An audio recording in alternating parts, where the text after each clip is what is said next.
Alors, si vous êtes dans Matthieu chapitre 19, on va relire les versets 3 à 9. Matthieu chapitre 19, versets 3 à 9. Et le titre de mon message, c'est « Divorce et remariage ». Divorce et remariage. Donc, dans Matthieu chapitre 19, il est dit des versets 3 à 9, « Des pharisiens vinrent aussi vers lui le tentant et lui disant, « Est-il permis à un homme de répudier sa femme pour quelque cause que ce soit ?» Et il répondit et leur dit, donc c'est Jésus-Christ qui répond, « N'avez-vous pas lu que celui qui les a fait au commencement les a fait mâles et femelles ?» Et il dit, « Pour ce motif, l'homme quittera son père et sa mère et s'attachera à sa femme, et les deux seront une seule chair.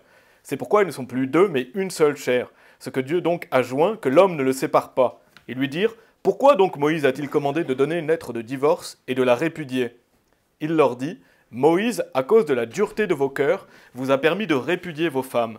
Mais n'en fut pas ainsi de le commencement. Je vous dis que quiconque répudiera sa femme, sauf si c'est pour fornication, et en épousera une autre, commet un adultère. Et celui qui épouse celle qui a été répudiée commet un adultère. » Et donc aujourd'hui, je vais faire la suite de mon message que j'avais fait il y a environ 2 mois. Je ne sais pas si vous vous rappelez, il s'appelait « La beauté du mariage ».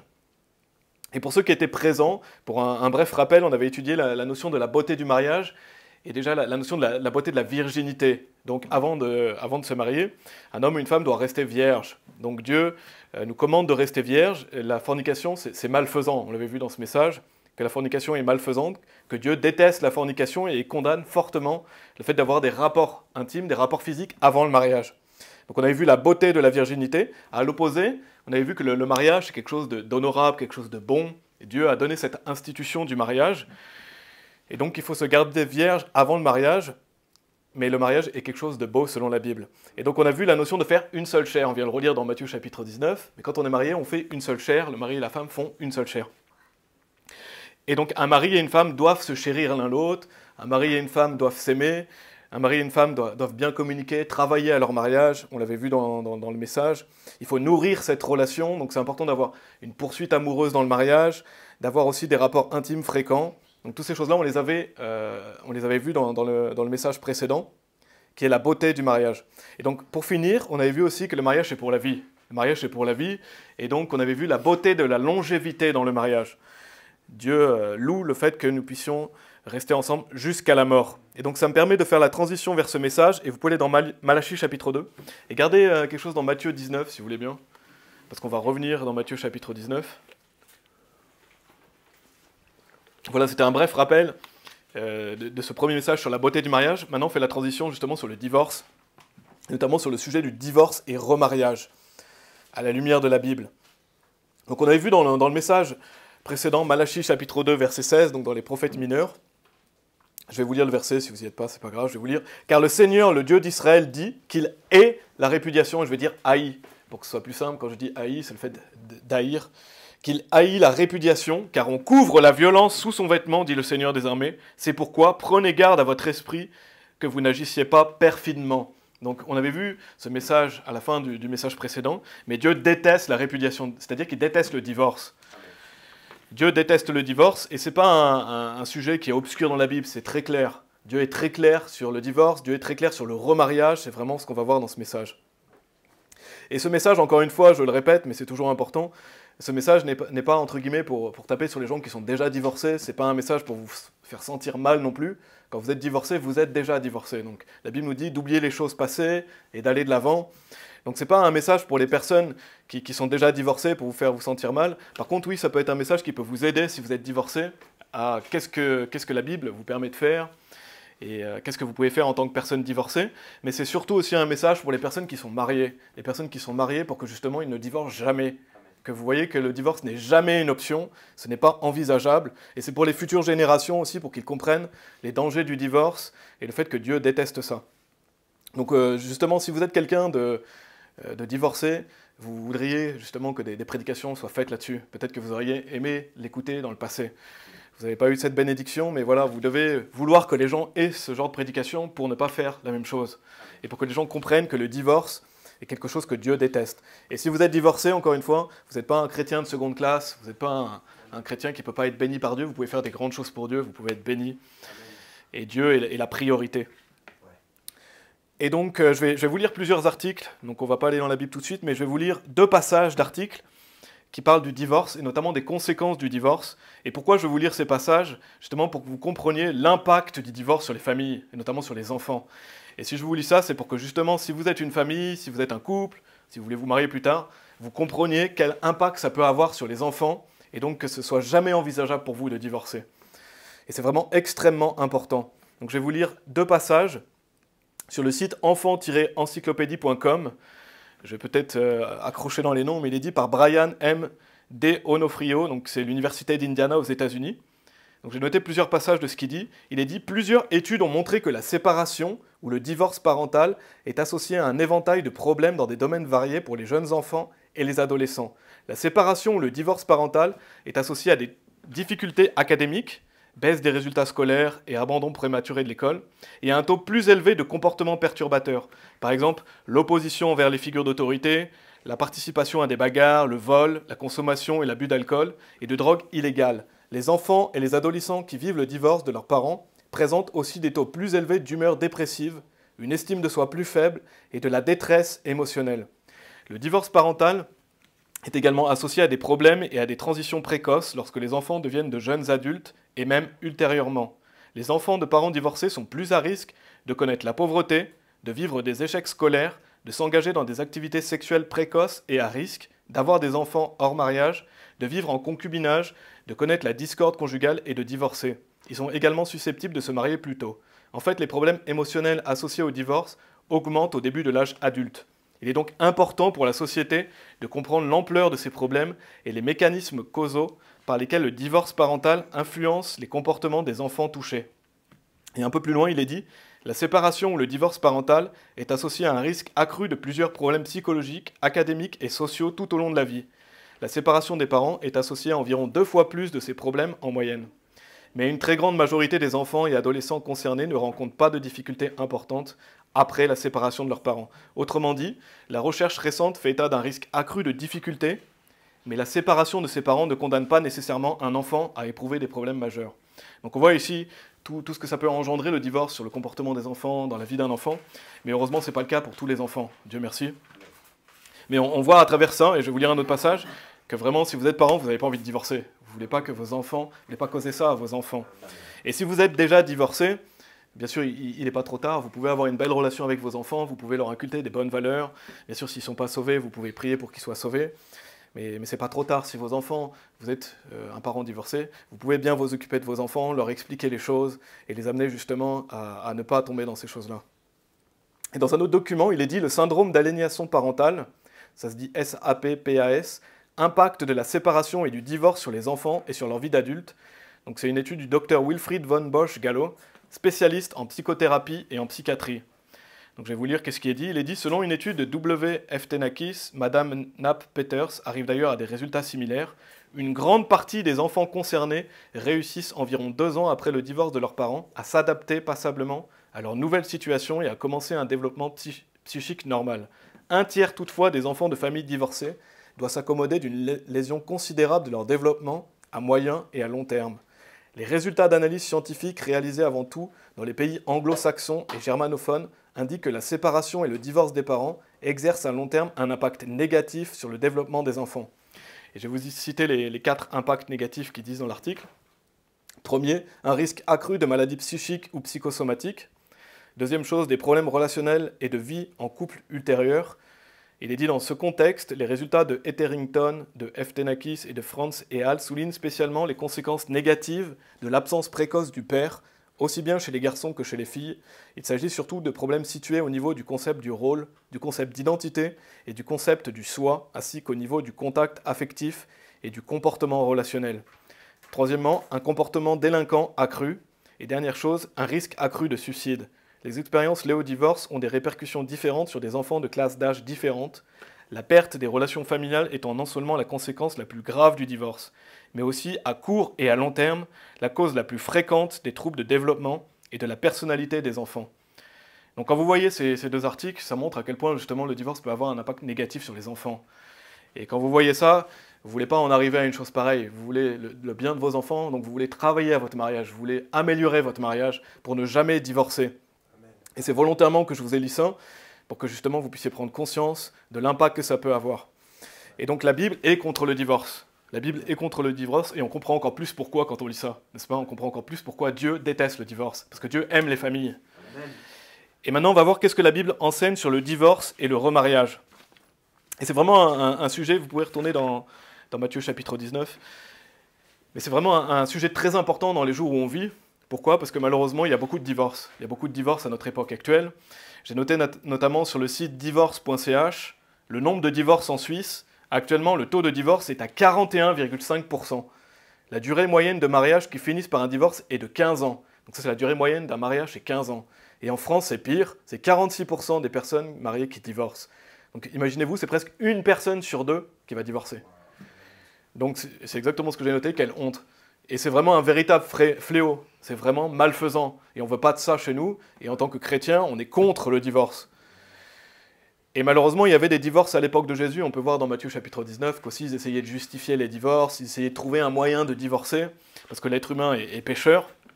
On le voit dans Matthieu 19, et on va y revenir un peu plus tard. Mais les gens considéraient cela moral ou normal de divorcer. Mais la Bible n'enseigne pas du tout ça, et on doit prendre justement un pas fort sur le sujet. En tant que chrétien, on prend un pas fort sur le sujet du divorce. Et on croit que la Bible dit que Dieu déteste le divorce. Et donc si vous divorcez, ou si vous êtes divorcé, vous ne pouvez pas vous remarier à quelqu'un d'autre, parce que la Bible dit que c'est de l'adultère. On le voit dans Matthieu chapitre 19, il est dit « Et je vous dis que quiconque répudiera sa femme, sauf si c'est pour fornication, et en épousera une autre, commet un adultère. Et celui qui épouse celle qui a été répudiée, commet un adultère. » Donc Jésus-Christ est très clair. Si vous êtes divorcé, vous ne pouvez pas vous marier avec quelqu'un d'autre, sinon c'est de l'adultère. Et de même, quelqu'un ne peut pas se marier à quelqu'un de divorcé, sinon c'est de l'adultère aussi. Et certaines personnes ont déjà fait ça. Certaines personnes ont divorcé et se sont remariées. Il arrive des fois que les gens divorcent, se remarient. Ça ne veut pas dire que vous ne pouvez pas aller à l'église, ça ne veut pas dire que vous ne pouvez pas servir Dieu. Vous pouvez aller à l'église, vous pouvez servir Dieu, parce que le péché du remariage ne vous exclut pas d'une église. Si quelqu'un se remarie, il ne sera pas exclu de l'église. Par contre, il commet l'adultère, donc c'est un péché extrêmement grave, bien sûr. Mais ce n'est pas un péché qui cause l'exclusion d'une église, comme la fornication. Par exemple, aussi les péchés dans 1 Corinthiens 5. Il faut bien comprendre que malheureusement, la plupart des personnes qui sont divorcées vont probablement se marier. Malheureusement, c'est un fait, la plupart des gens divorcés vont se remarier. Et pourquoi? Parce que l'humain est pécheur, parce que l'humain a une chair, l'humain est pécheur, et là, beaucoup de gens tombent dans cette tentation de se remarier. Mais est-ce que c'est une excuse? Non, il n'y a pas d'excuse devant Dieu. Vous n'avez pas d'excuse, vous êtes responsable. Donc la Bible condamne cela, et si vous vous remariez, c'est de l'adultère. Donc c'est une réalité, des personnes vont commettre ce genre de péché, mais si vous faites ça, et c'est ça que je veux souligner, si vous faites ça, on ne veut pas participer à ça. Notre groupe ne veut pas participer à ça, c'est-à-dire que si quelqu'un est divorcé et veut se remarier dans le groupe, on ne veut pas prendre part à ça. On ne veut pas féliciter ces choses-là, et on ne veut pas être invité à ce genre d'événement, on ne veut pas participer à ce péché. C'est clair, on ne prendra jamais part au remariage de quelqu'un qui se marie avec quelqu'un d'autre en tant que groupe. Et donc notre groupe ne veut rien avoir à faire avec ça, n'est-ce pas? On ne veut rien avoir avec le remariage entre personnes qui n'étaient pas mariées auparavant, entre une personne qui se remarie à quelqu'un d'autre. Et le seul second mariage, entre guillemets, donc ce qu'on pourrait dire un remariage qui est autorisé dans la Bible, c'est vous remarier avec la personne avec qui vous avez divorcé, seulement si vous n'êtes pas remarié entre-temps et si la personne ne s'est pas remariée.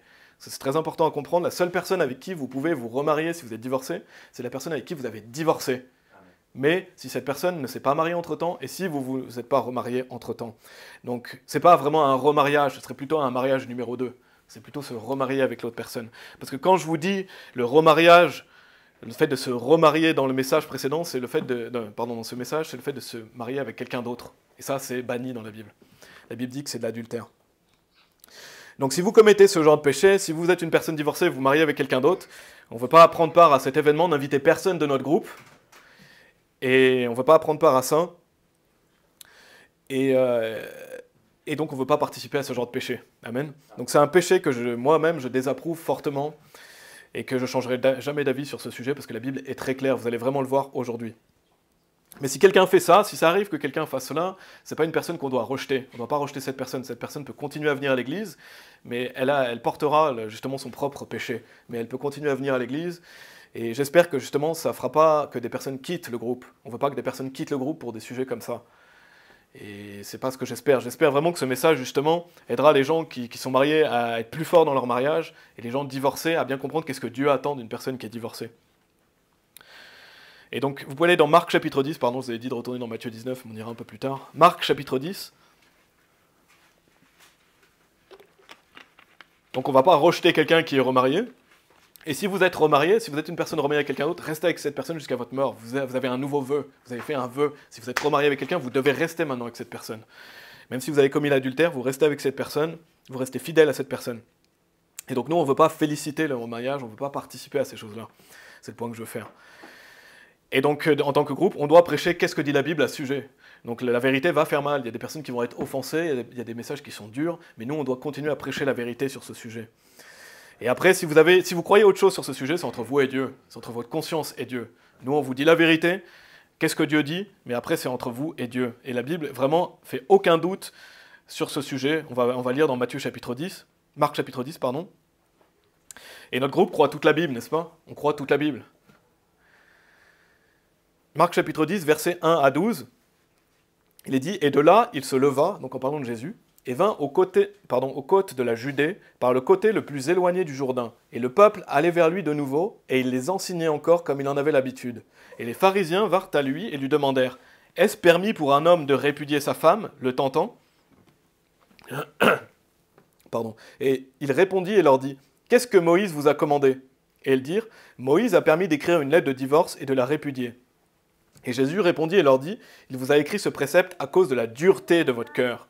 Mais depuis le commencement de la création, Dieu les fit mâles et femelles. » Quoi, Jésus-Christ, dans ce passage, il redit « Pour ce motif, l'homme quittera son père et sa mère et s'attachera à sa femme. Et les deux seront une seule chair. Ainsi, ils ne sont plus deux, mais une seule chair. » Je ne sais pas d'ailleurs si ça retranscrit le même passage d'une manière différente, je n'ai pas étudié, ou si c'est un passage différent. Mais il est dit par conséquent ce que Dieu a joint, que l'homme ne le sépare pas. Et dans la maison, ses disciples lui demandèrent encore sur le même sujet, et il leur dit « Quiconque répudiera sa femme et en épousera une autre, commet un adultère contre elle. Et si une femme répudie son mari et est mariée à un autre, elle commet un adultère. » Donc on peut voir, encore dans ce passage, il est dit par conséquent ce que Dieu a joint, que l'homme ne le sépare pas. Donc aucun homme ne sépare ce que Dieu a joint, parce que quand vous êtes marié, vous êtes joints devant Dieu. Dieu a créé cette institution, vous faites une seule chair, donc aucun homme ne le sépare, même pas vous-même, bien sûr. Vous ne devez pas divorcer. C'est jamais envisageable. Et il est dit dans ce passage, sauf si c'est pour fornication, on va revenir sur ça, je vais vous expliquer qu'est-ce que ça veut dire. Mais par exemple, on peut prendre l'exemple d'un homme qui épouse une femme et penser que cette femme était vierge. Et il s'avère que, voilà, quand il consomme le mariage, elle n'est pas vierge. Et donc il y a eu cause de fornication, parce que la femme a peut-être dit « je suis vierge », ou l'homme pensait qu'elle l'était, mais en fait elle ne l'est pas. Et donc ça veut dire qu'elle a commis la fornication avant. C'est pour ça qu'il est dit « sauf si c'est pour fornication ». C'est la seule option où on peut divorcer à ce moment-là. Mais ça doit être fait immédiatement. C'est fait immédiatement, c'est pas un an après. Non, c'est immédiatement. Et je vais revenir sur ça pour mieux l'expliquer. Donc, dans ce passage de Marc chapitre 10, le Seigneur Jésus il est très clair et il enseigne ouvertement ces choses-là à la foule. Il enseigne ouvertement et même à ses disciples, parce qu'un peu plus loin il est dit « Et dans la maison, ses disciples lui demandèrent encore sur le même sujet, et il leur dit « Quiconque répudiera sa femme et en épousera une autre, commet un adultère contre elle. Et si une femme répudie son mari et est mariée à un autre, elle commet un adultère. » Donc on peut voir que même à l'époque, comme j'ai dit, il y a beaucoup de gens qui essayaient de justifier le divorce, ou d'essayer de trouver une raison pour divorcer. Même ses disciples, parce que ses disciples, ils lui redemandent encore. Donc ça montre que ses disciples se disent peut-être, c'est pas un peu trop dur, est-ce qu'il n'y a pas un autre échappatoire? Et Jésus va leur dire non. Il va être très clair avec ses disciples, il va dire « Quiconque répudiera sa femme et en épousera une autre, commet un adultère contre elle. » Donc même quand ses disciples viennent à Jésus, Jésus il va encore plus dans le détail et il dit les choses clairement à ses disciples. Parce que peut-être qu'il y a de ses disciples qui essayent encore de justifier ou de se dire « Est-ce qu'il n'y a vraiment pas un autre moyen? Est-ce qu'il n'y a pas vraiment autre chose ?» Mais Jésus est très ferme. Je vais vous lire deux passages, vous pouvez aller retourner cette fois-ci dans Matthieu 19. Je vais vous lire deux autres passages dans le Nouveau Testament qui parlent de ça. C'est Luc chapitre 16, verset 18. Il est dit « Quiconque répudie sa femme et se marie à une autre, commet adultère, et quiconque se marie à celle que son mari a répudiée, commet adultère. » Et Matthieu chapitre 5, versets 31 et 32, il est dit « Il a été dit que si quelqu'un répudie sa femme, qu'il lui donne une lettre de divorce, mais moi je vous dis que quiconque répudiera sa femme, si ce n'est pour cause de fornication, la fait commettre adultère, et quiconque se mariera à une femme qui est divorcée commet adultère. » On voit encore deux autres passages, c'est très, très clair sur le remariage, très clair sur le divorce. Et notez qu'il est dit « la fait commettre adultère ». Pourquoi? Parce que si vous divorcez votre femme ou si vous divorcez votre mari, vous la péjorez ou vous le péjorez, parce que c'est comme si vous le poussiez à commettre l'adultère. Parce que maintenant que vous êtes divorcé, il ne peut plus avoir de rapport intime avec vous, donc vous le poussez quelque part à l'adultère. Mais ça ne veut pas dire qu'il y a une clause spéciale pour aller se remarier parce que votre femme ou votre mari vous a divorcé. Non. Votre femme ou votre mari vous pousse à l'adultère, mais ça ne veut pas dire que vous avez le droit de vous remarier pour autant.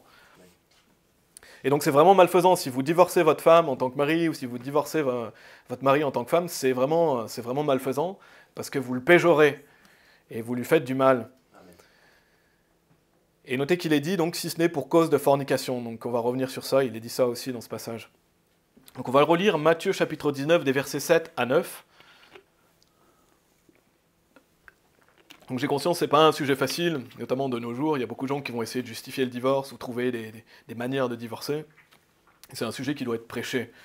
Matthieu chapitre 19, versets 7 à 9, il est dit « Ils lui dirent « Pourquoi donc Moïse a-t-il commandé de donner une lettre de divorce et de la répudier ?»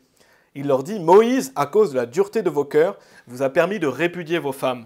Mais il n'en fut pas ainsi dès le commencement.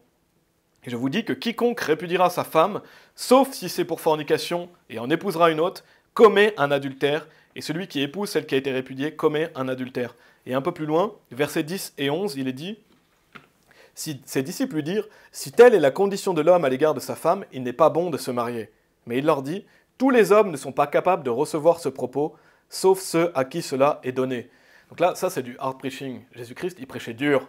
Pourquoi ? Parce qu'il prêche la vérité. Donc Jésus-Christ, quand il prêchait avec audace et avec autorité. Il prêchait la parole de Dieu avec autorité. Il disait les choses sans filtre. Il disait les choses telles qu'elles devaient être dites. Et il n'allait pas s'excuser pour ces choses-là. Il dit la vérité. Et pourquoi ? Pourquoi Jésus-Christ prêchait comme ça ? Parce qu'il aimait ceux à qui il parlait. Il aimait tout simplement ceux à qui il parlait. Il voulait leur dire la vérité et leur donner les dangers du divorce et leur dire à quel point Dieu déteste le divorce. Parce que si, justement, vous n'allez pas être bénis. Si vous êtes divorcé, vous vous mariez avec quelqu'un d'autre, vous n'allez pas être bénis. Et donc Jésus-Christ disait les choses. Parce que si quelqu'un vous aime, il va vous dire la vérité. Il va vous dire la vérité, il ne va pas vous dire « Ah, c'est pas si grave, tu peux te remarier, t'inquiète pas, peut-être que ta deuxième épouse sera meilleure que la première. » Non, quelqu'un qui vous aime, il ne va pas vous dire ces choses-là. Il va vous dire si vous vous remariez avec quelqu'un d'autre, c'est de l'adultère. Et il va dire « Qu'est-ce que dit la Bible ?» même si c'est dur à entendre. Et j'espère que vous faites partie de ces personnes qu'on voit ici dans les versets 10 et 11, où Jésus dit « Sauf ceux à qui cela est donné. » Jésus-Christ, il leur dit voilà, il leur dit « Tous les hommes ne sont pas capables de recevoir ce propos, sauf à ceux à qui cela est donné. » Ça veut dire sauf les personnes qui sont capables d'endurer la vérité et qui veulent vraiment savoir la vérité. Et j'espère que vous faites partie de ces personnes-là. Parce que si ce n'est pas le cas, justement, vous devez purifier votre cœur et vous rapprocher de Dieu, nettoyer votre cœur. Parce qu'on va être des gens, justement, qui acceptent la parole de Dieu comme elle est pure et sainte. Et justement, on ne va pas se dire comme les disciples où il est dit « Si telle est la condition de l'homme à l'égard de sa femme, il n'est pas bon de se marier. » Parce qu'eux, ils se disent « Ah, si c'est si dur, pourquoi se marier ?» Mais ce n'est pas du tout comme ça qu'il faut voir les choses. C'est pas comme ça qu'il faut voir les choses. Justement, on va être des gens fidèles, des gens qui mettons le nécessaire pour travailler dans notre mariage. Pour nous, le mariage, c'est quelque chose de bon. La Bible dit que c'est quelque chose de bon, que c'est quelque chose que Dieu a institué. Donc on ne veut pas être ces disciples qui se disent « Ah, si c'est si dur, il n'est pas bon de se marier parce que je ne vais pas pouvoir divorcer, parce que je ne vais pas pouvoir me remarier. » Non, Jésus il dit justement « sauf ceux à qui cela est donné. » On veut faire partie de ces gens-là qui acceptent la vérité et qui aiment la vérité. On veut être des gens fidèles dans le mariage. Et donc, vous, messieurs, soyez des hommes, comportez-vous comme un homme. Déjà dans votre mariage, faites tout pour communiquer avec votre femme, chérir votre femme. De même, une épouse doit faire la même chose. C'est un travail constant, j'en ai déjà parlé dans le message précédent. Et si vous êtes divorcé, justement, si vous êtes un homme aussi, comportez-vous comme un homme et prenez la Bible telle qu'elle dit. Qu'est-ce qu'elle dit ? Qu'est-ce que Dieu veut de moi ? Et pas qu'est-ce que votre chair veut. C'est qu'est-ce que Dieu veut de moi. Parce que Dieu est plus important que ça. Dieu est plus important que votre chair. Dieu est plus important que vous avez envie de nouveau avec une femme. Dieu est plus important, il est en priorité. Et soyez patients, bien sûr. Donc on va développer quand il est dit, ils lui dirent « Pourquoi donc Moïse a-t-il commandé de donner une lettre de divorce et de la répudier ?» Il leur dit « Moïse, à cause de la dureté de vos cœurs, vous a permis de répudier vos femmes, mais il n'en fut pas ainsi dès le commencement. » Et vous pouvez aller dans Matthieu chapitre 1. Matthieu chapitre 1, donc on va étudier justement pourquoi il est dit « sauf si c'est pour fornication ». Qu'est-ce que ça veut dire ? Dans Matthieu chapitre 1, justement, il y a un parfait exemple de ça, c'est les versets 18 et 19, avec Marie et Joseph. Il est dit, donc Matthieu chapitre 1, versets 18 et 19, « Or, la naissance de Jésus-Christ arriva de cette manière. Comme sa mère Marie était fiancée à Joseph, avant qu'ils aient été ensemble, elle se trouva enceinte de l'Esprit Saint. Alors Joseph, son mari, étant un homme juste, donc il est dit que c'est un homme juste, et ne voulant pas faire d'elle un exemple public, était enclin à la renvoyer discrètement. Donc on voit que Joseph était un homme juste, c'est clair dans ce passage. Qu'est-ce qu'il veut faire? Il veut renvoyer discrètement Marie. Pourquoi? Parce qu'il croit qu'elle a commis la fornication. Il se dit, elle n'est pas vierge. Pourquoi elle a un enfant alors qu'on n'a pas eu de rapport intime? Et donc il était enclin à la renvoyer discrètement. Donc Joseph pensait que Marie avait commis la fornication. Et donc ça c'est un exemple parfait de justement, sauf si c'est pour fornication. Donc Joseph pense que Marie a eu un rapport intime avec quelqu'un d'autre, donc il peut la répudier. Bien sûr, la Bible dit c'est à cause de la dureté de vos cœurs. Donc c'est pas avoir un cœur tendre que de faire ça, mais c'est la seule cause d'un divorce justifié. C'est que le mari épouse une femme, et quand ils ont un rapport intime, le mari se rend compte que la femme a commis la fornication. Donc là, il peut la répudier. Mais ça, c'est immédiat, c'est sur le coup, c'est pas un an après. Et c'est sauf si c'est pour fornication, c'est pas sauf si c'est parce que vous n'aimez plus votre femme, ou elle a dit quelque chose de travers, ou vous voulez vous marier avec quelqu'un d'autre, ça, c'est pas des options. C'est sauf si c'est pour fornication, point, c'est tout. Donc si vous êtes marié depuis un an, c'est fini. Là, à l'époque, c'était un mari qui épouse une femme, il pense qu'elle est vierge, on lui assure qu'elle est vierge, et c'est pas le cas. Dans ces cas-là, il peut la répudier. C'est pour ça qu'il est dit sauf si c'est pour fornication. Et donc c'est quelque chose qui se fait immédiatement. Et bien sûr, il est dit, c'était à cause de la dureté de leur cœur. Donc c'est pas avoir un cœur tendre. C'est à cause de la dureté de leur cœur que Moïse a permis ça. Et d'ailleurs, vous pouvez aller dans Deutéronome chapitre 24, si vous voulez. Deutéronome chapitre 24. Mais attention à la version de la Bible que vous utilisez. Parce que la Bible King James, on croit que la Bible King James en anglais, c'est la parole pure et préservée de Dieu. Donc c'est la Bible à laquelle on se fie. C'est la Bible de notre génération qui a été gardée par Dieu. Parce que Dieu a promis qu'il préserverait cette parole. Donc la Bible King James est parfaite. De notre côté, on a la Bible King James française qui comporte certaines erreurs parce que c'est une traduction. On a la Osterwald aussi qui comporte certaines erreurs, mais c'est des bonnes versions. Et dans la King James, dans Matthieu 19, Matthieu 5, c'est écrit fornication. Dans la King James française, c'est écrit fornication aussi. Et on retrouve ce mot donc dans la King James française. Mais dans certaines perversions modernes, c'est-à-dire des versions perverties modernes, on va voir qu'est-ce qu'il est dit. Dans la Louis II, il est dit « Mais je vous dis que celui qui répudie sa femme, sauf pour infidélité, et qui en épouse une autre, commet un adultère. » Donc c'est plus fornication, là c'est infidélité. Et dans la Bible du Summer, encore pire, il est dit « Aussi je vous déclare que celui qui divorce et se remarie commet un adultère, sauf en cas d'immoralité sexuelle. » Donc au lieu de fornication, ils mettent immoralité sexuelle ou ils mettent infidélité. C'est pour ça que je vous dis attention à la version que vous utilisez, parce que vous pouvez en arriver à pervertir les commandements de Dieu qui sont clairs. Dieu nous dit c'est la fornication, il ne dit pas l'infidélité ou l'immoralité sexuelle. Déjà, qu'est-ce que ça veut dire que l'immoralité sexuelle? Les gens peuvent rajouter tout ce qu'ils ont envie, c'est vraiment affreux comme traduction. Et qu'est-ce que ça veut dire? Et l'infidélité, l'immoralité sexuelle, c'est pas la fornication, c'est autre chose. Là, c'est précis, on sait que c'est sauf si c'est pour fornication. Là, on ne sait plus vraiment ce que c'est, les gens peuvent rajouter ce qu'ils veulent, et donc ça pervertit les commandements de Dieu. Donc vraiment, il y a des versions modernes qui sont à fuir à tout prix, qui sont du diable. Donc attention à la version que vous utilisez. Et c'est pour ça qu'après, il y a des gens qui viennent avec des « Oh, mon mari a été infidèle, je peux le divorcer ». Non, c'est pas ce que dit la Bible, elle dit sauf si c'est pour fornication. Donc attention à la version que vous utilisez. On va lire Deutéronome chapitre 24, versets 1 à 4. Et donc on va voir justement, il est parlé de la fornication ici. Dans l'Ancien Testament, il est dit « Quand un homme aura pris une femme et se sera marié avec elle, et s'il arrive qu'elle ne trouve pas grâce à ses yeux, parce qu'il aura trouvé en elle quelques défauts. » Et ici, dans la King James française, c'est dit quelques défauts, je trouve que c'est pas vraiment bien traduit. Dans la Osterwald, je crois que c'est dit quelque chose de honteux. Mais en anglais, c'est uncleanness, c'est impureté. Donc ce serait mieux traduit si c'était impureté, parce que quelques défauts, on ne sait pas vraiment qu'est-ce que ça veut dire. Il lui écrira alors une lettre de divorce, et la lui mettra dans sa main, et la renverra hors de sa maison. Et quand elle sera sortie de sa maison, elle peut s'en aller et devenir la femme d'un autre homme. Et si le dernier mari la haït, et lui écrit une lettre de divorce, et la lui met dans sa main, et la renvoie de sa maison, ou si ce dernier mari qu'il avait prise pour être sa femme meurt, son premier mari qu'il avait renvoyé ne pourra pas la reprendre pour être sa femme après qu'elle a été rendue impure. Car c'est une abomination devant le Seigneur, et tu ne feras pas venir de péché sur la terre que le Seigneur ton Dieu te donne en héritage. Et donc ça, on peut voir que justement, c'est repris dans le Nouveau Testament avec cette notion de fornication. Et donc comme j'ai dit en anglais, c'est dit uncleanness, c'est de l'impureté, donc ça fait référence à quoi? À la fornication. Quand il est dit uncleanness, ça fait référence à la fornication, et souvent vous avez fornication, uncleanness, qui se retrouvent dans les mêmes passages, parce que la fornication est une impureté.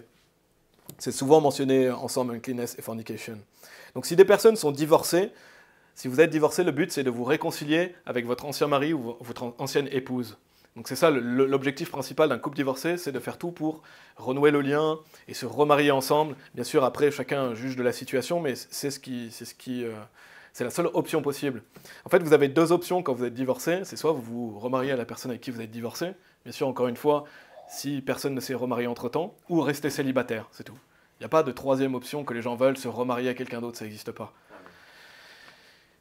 Et donc si quelqu'un est divorcé, par exemple si votre femme vous a laissé, vous êtes célibataire, et elle se remarie avec quelqu'un d'autre, la réconciliation est devenue impossible malheureusement.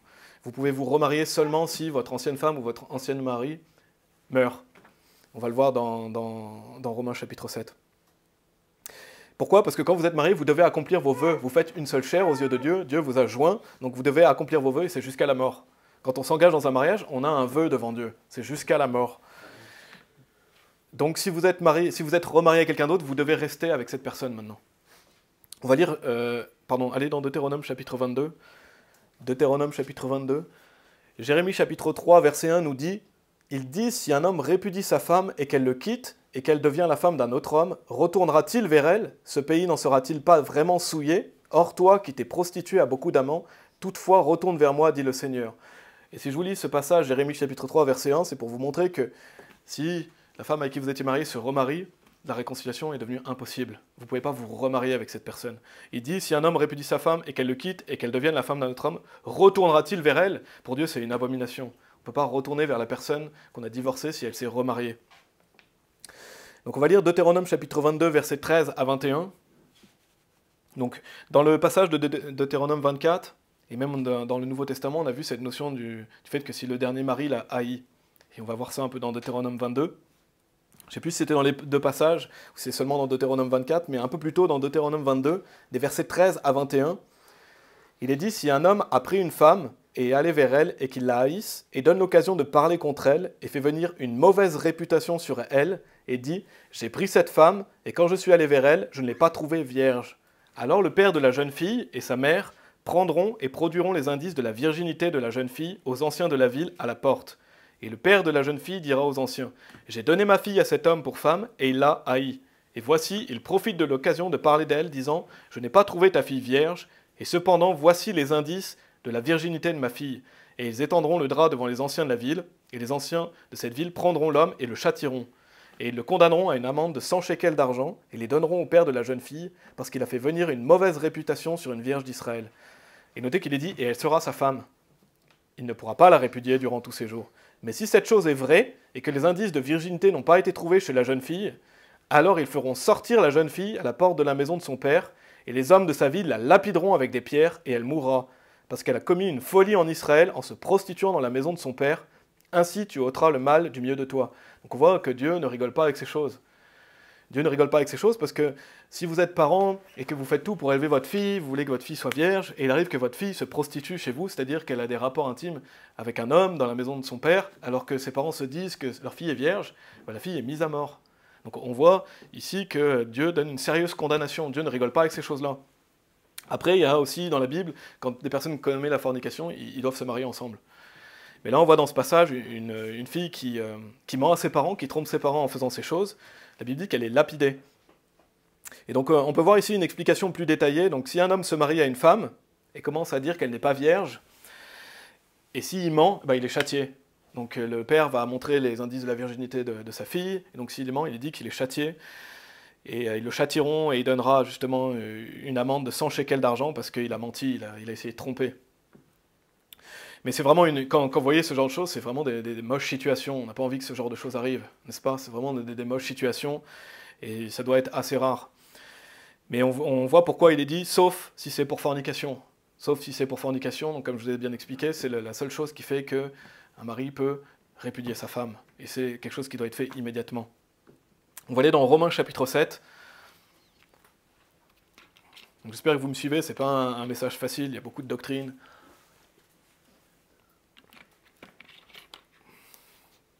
Mais c'est des sujets extrêmement importants à prêcher et que les gens sachent Parce que dans le monde moderne, la plupart des gens vont vous dire que c'est correct de vous remarier, que c'est correct de divorcer. Vous allez même aller voir des pasteurs qui vont vous dire « Mais oui, tu peux te remarier, Dieu n'est pas contre ça ». Ils vont essayer de trouver des passages qui vont tordre. Et non, nous, on veut dire la vérité. Dans Romains chapitre 7, versets 1 à 3, il est dit « Ne savez-vous pas, frères, car je parle à ceux qui connaissent la loi, comment la loi a emprise sur un homme aussi longtemps qu'il vit, car la femme qui a un mari est liée par la loi à son mari aussi longtemps qu'il vit. Mais si le mari vient à mourir, elle est dégagée de la loi de son mari. Ainsi donc, si pendant que son mari vit, elle est mariée à un autre homme, elle sera appelée adultère. Mais si son mari est mort, elle est libre de cette loi, de sorte qu'elle n'est pas adultère, bien qu'elle soit mariée à un autre homme. » Donc l'enseignement de Paul et de Jésus est le même, on peut le voir ici. Paul dit exactement la même chose que Jésus. Il dit que le mariage c'est jusqu'à la mort, que si vous vous remariez à quelqu'un d'autre c'est de l'adultère, et que la seule chose c'est que si votre ancien mari ou épouse meurt, vous pouvez vous remarier à quelqu'un d'autre. Donc Paul ne contredit pas ce que dit Jésus, il confirme ce que dit Jésus-Christ. Donc on voit clairement encore une fois dans ce passage. Et donc qu'est-ce que ça nous montre encore une fois? C'est l'importance du mariage aux yeux de Dieu, l'importance de faire une seule chair quand vous êtes mariés. Et vous pouvez aller dans 1 Samuel chapitre 25. Je vais donner l'exemple, je ne sais pas si vous connaissez cet exemple, je ne vais pas lire toute l'histoire, vous pourrez la relire si vous voulez chez vous, mais c'est l'histoire de Abigail avec David. Dans 1 Samuel chapitre 25, je vais seulement lire certains versets. Pour vous faire un résumé, Abigail a été mariée à un homme très mauvais, très malfaisant, qui s'appelait Nabal, et on va le lire au verset 3.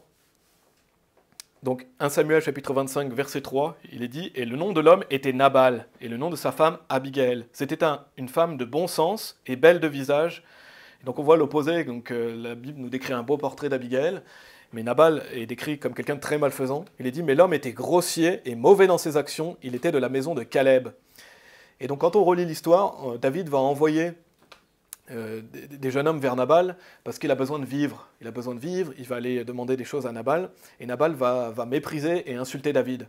Et donc David va méditer la chute de Nabal, donc il va venir pour exterminer Nabal, mais Abigail, sa femme, elle va s'interposer et elle va supplier David.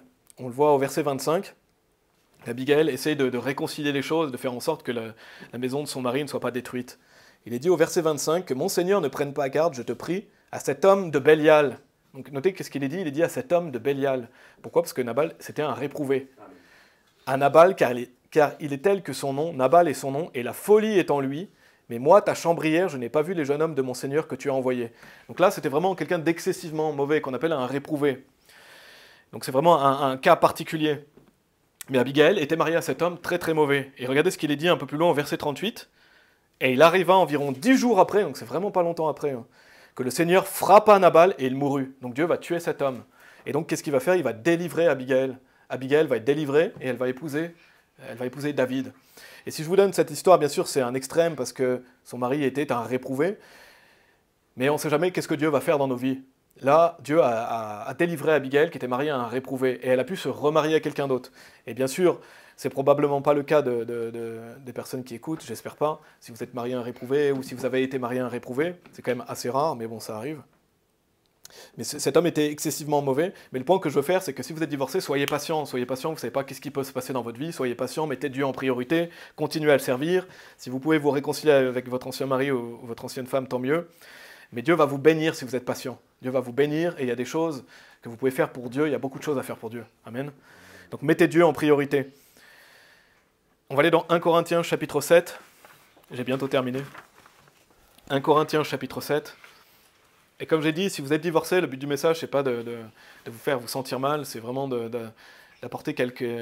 Voilà, qu'est-ce que dit la Bible à ce sujet du remariage, et aussi de consolider les couples, et d'enseigner aux futures générations l'importance du mariage. Donc c'est le dernier passage où on va, 1 Corinthiens chapitre 7, versets 10 et 11.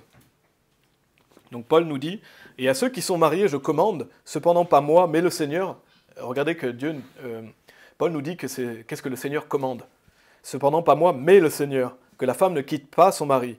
Mais si elle le quitte, qu'elle reste célibataire ou qu'elle soit réconciliée à son mari, et que le mari ne répudie pas sa femme. » Donc Paul nous dit ici les deux options que je l'ai dit.